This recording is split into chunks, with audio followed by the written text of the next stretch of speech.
How's it going, guys? I'm Tim. And I'm Dylan. And today we have a beer from the Vale Brewing Company out of Richmond, Virginia. This is the only pale ale they say they'll ever brew. Dusty Roadz. It's not much of a can art. They never really have much of a can art, and that's kind of fine. 5.2%. Yep. Dry hopped with a ton, they're phrasing, of citra lupulin powder and the freshest Nelson they could find. I think that's all there is to say about it. Yeah, so. yeah, I don't know what else there is. Smell. The lupulin powder.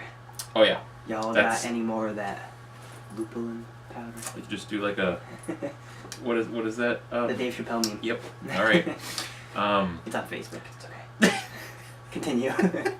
You can smell the lupulin powder like strength. It's incredibly hoppy. It has a very powdery character to it, which is kind of a downside of lupulin powder, but it is very strong. It's like, Pow Pow from Trillium and yes. That was Lawson's, right? Lawson's. That had that same general powdery note on the nose. It's got a real... lupulin powder beers, in my opinion, have a very stick to your tongue mouth feel. It doesn't happen normally unless a beer has way too much hops in it. Oh, it's like powder versus liquid or solid anything. If the powder's going to have its effects on the beer regardless. Yeah. Well, it looks fucking great. Let's go. Little floaters in there, too.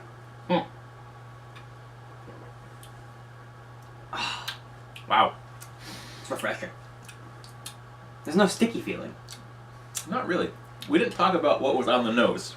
Who cares? But I do want to say that I got a lot of lemon, a lot of orange. It's right in the taste, too. There is Nelson hiding in the background. It's got more of the tropical Nelson side than the grapey. Yep. Which is nice, because usually Nelson ends up being a grape bomb.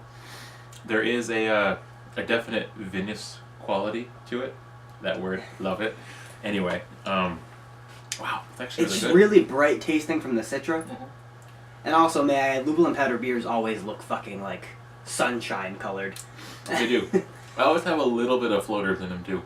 This is because it's about 2 weeks old at this point. Yeah. It's going to start leaching out. That's the type of beer it is, unfortunately. Yeah. I don't give a fuck. You shouldn't. Protein. You shouldn't. We should do a video on why you shouldn't care. Next up. Anyway, we'll come back to you. So, we're back to give our final thoughts on... Dusty Roadz. He doesn't grab the can anymore, apparently. There it is. Dusty Roadz from the Vale Brewing. You probably couldn't see that. No, probably not, because we held it. So, as it warms up, as you drink it, the Nelson comes through considerably more. The bitterness comes through because of the Nelson. Yes, it does. You get this really nice, winey tinge that's not overly winey. It's mostly grassy, to be honest. Yeah. Nelson has this really bad habit of making beers taste excessively grapey, excessively winey. If you're not looking for it, if you're not expecting it, it's very different than what you're used to getting in a beer like this. This tames that quite a bit, so, if Nelson's not your thing, you'll probably still like this. Not that you can get it The citra again. dominates. Yeah. They'll probably brew it again. It's just everything's just words. It's okay. It's good though. It's really, really good. Yeah.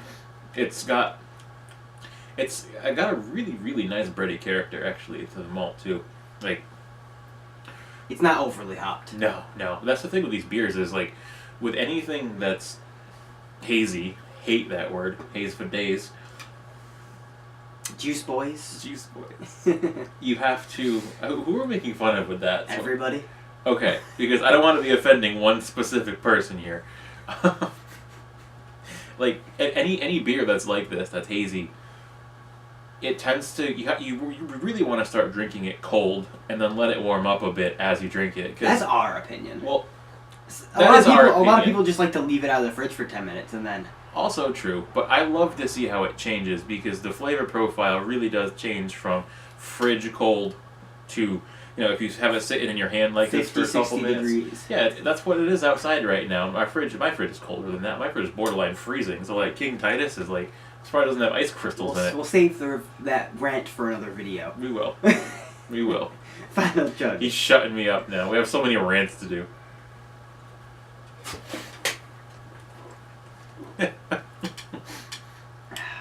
That was actually incredibly bitter at the end.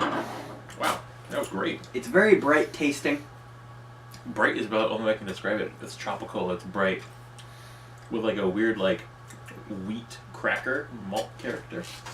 Yeah, I don't know what wheat they use, so or It's what really good, though. malts they use. So It's really there's good. that. Well, it's not overly bitter. It's not overly flavorful. It's enjoyable. It's nuanced, finesse. I've been using that word a lot lately. Lupulin powder does not detract from it like it has in other beers I've had with lupulin powder in it, because they know how to do it apparently. Yep. Every beer I've had from them with lupulin You do powder have is to be great. careful with that stuff. I'm going to give it a 95. I'm gonna give it a 95 as well. That's, I think, what we talked about off camera, and I think that's a good score for it. We're not rating as beer, we're rating as a pale ale, and it's one of the best pale ales I've had. I love the inflection there in your voice. Well, some people just rate it as a beer. I think it's more appropriate to rate it as per style more than it is anything else. Correct? I think so. Okay. There we go. With that said, we'll see you in the next one.